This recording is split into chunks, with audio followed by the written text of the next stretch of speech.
తెలంగాణ రాష్ట్ర ముఖ్యమంత్రి రేవంత్ రెడ్డి ఆదిలాబాద్ జిల్లా కేంద్రం పర్యటనకు పోలీసులు పకడ్బందీకి ఏర్పాట్లు చేశారు. సీఎం దిక్కి స్థానిక ఏరోడ్రమ్ వద్ద హెలిప్యాడ్ను జిల్లా ఎస్పీ అఖిల్ మహజన్ బుధవారం సందర్శించారు.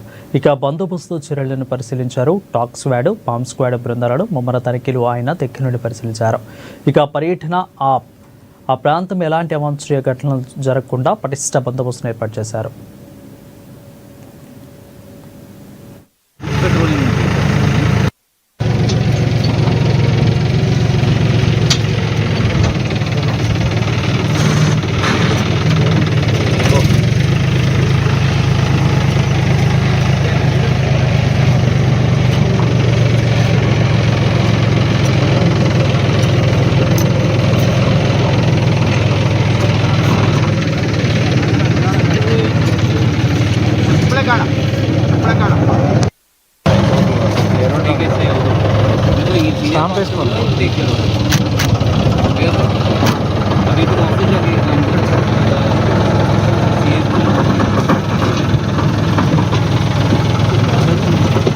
आरएसए देखिए सब लोग कट्टे चाली ये दस्तूर बस ऐसा ही